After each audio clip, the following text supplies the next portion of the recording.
Recently, there's a video by the BBC getting some flack from Asians and everyone else in the world about cooking rice properly, thanks to a YouTuber called Uncle Roger.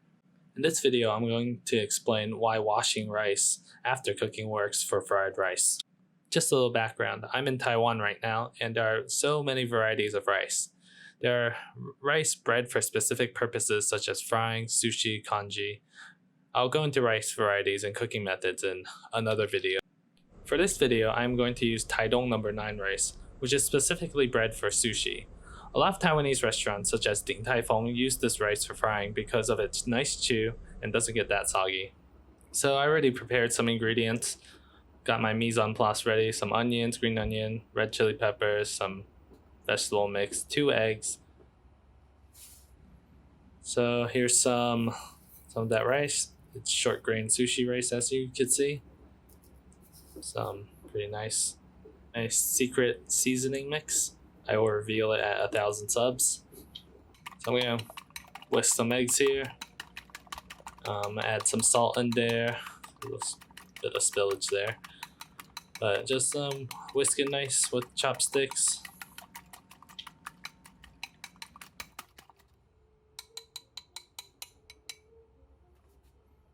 Yeah, I'm gonna pour in unwashed rice. Oh my god, that's so blasphemous. Add in some water. Now for modern rice, you don't really need to wash it unless you get it straight from the source, it's unprocessed, but today's supermarket rice has been so heavily processed that you could wash it, but you'll be rinsing out a lot of the added nutrients that they put in.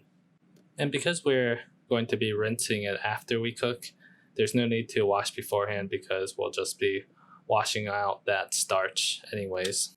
So for this video, I used 150 grams of rice to 300 grams of water. I think I later added 200 more grams of water. The key to this is just tasting as you go to see if the rice has been cooked or not. And this will cook for approximately 15 to 20 minutes. I know in Uncle Roger's video he says, why do you need to measure? Well, the key thing is consistency.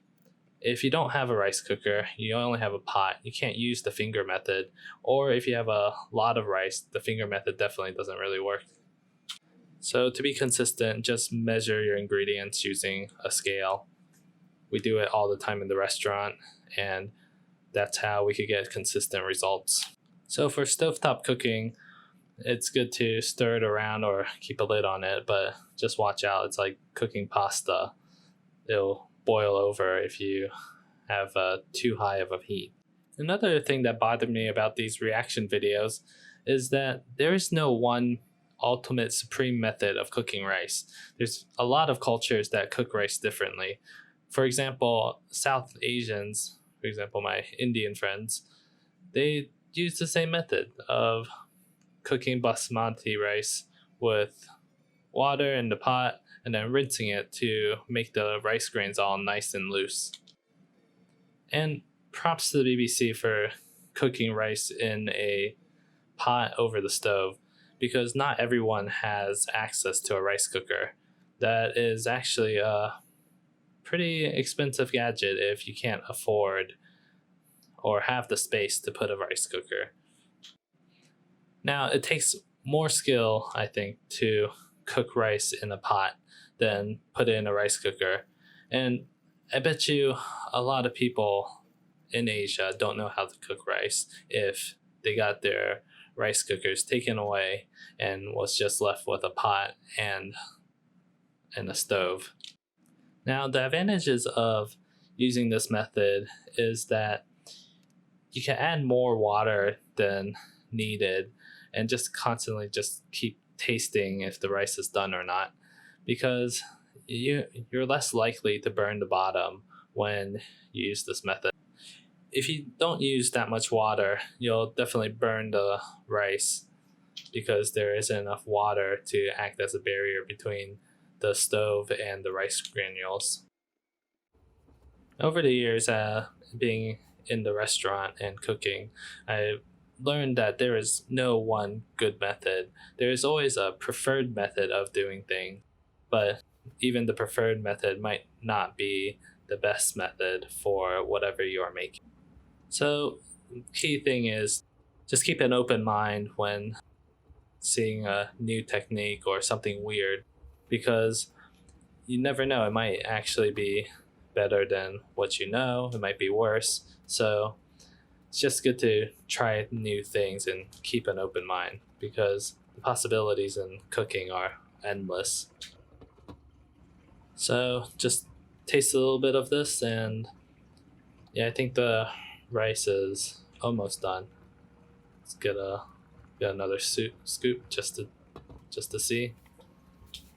Yep, I think it's done. And onward to the blasphemy of rinsing the rice.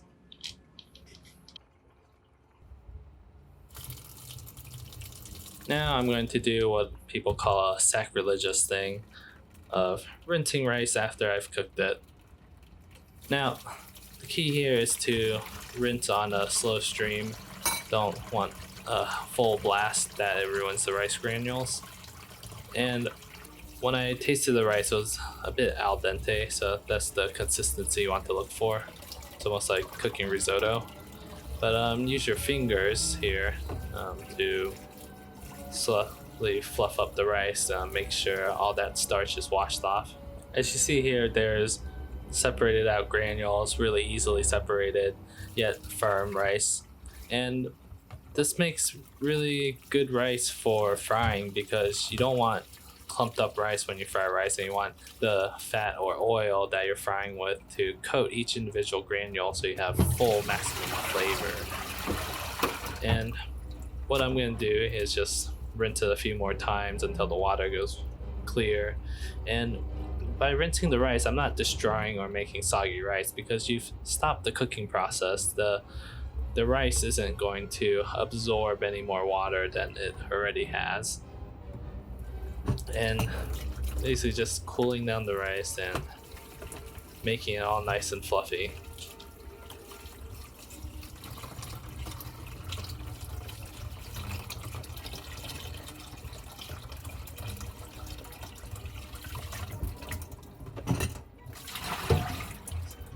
So I'm just gonna let it drain here while I fry up the other ingredients. So to make fried rice, you start with your fat. You're gonna cook in the egg, make a nice little scramble.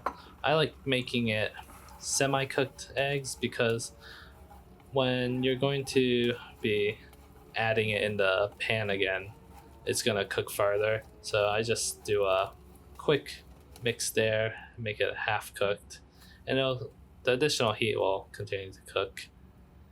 And over here I have some lard with some fried shallots. We use a lot of pork fat in Taiwan, and has a really nice aroma. Then toss in the garlic and chili. Chili is optional if you don't like spicy, but I like a little kick to my fried rice.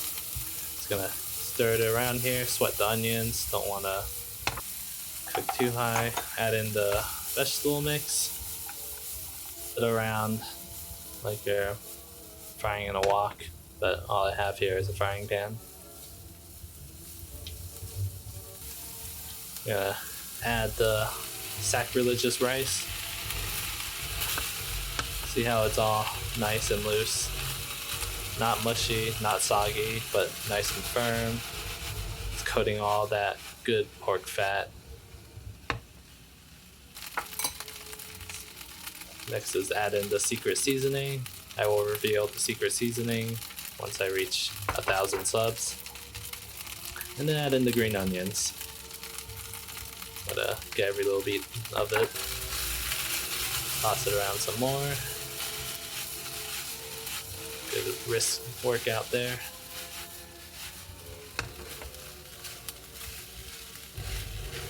Now you can add in any seasoning to your fried rice. Sometimes I like using soy paste, fish sauce. This depends on your flavor. Then lastly, just add in the egg and get all the little drippy bits. The raw egg is able to also coat and flavor each individual rice granules. So after cooked, just do a small taste. That's good seasoning. If there's not salty enough, add more secret seasoning. And there you have it. Home cooked fried rice. Tastes just the same as regular cooked rice that's been waiting and sitting in the fridge for a day. I think I will use this method from now on if I want fried rice without waiting overnight for rice to cool down in the fridge. Thanks for watching, and remember to like and subscribe.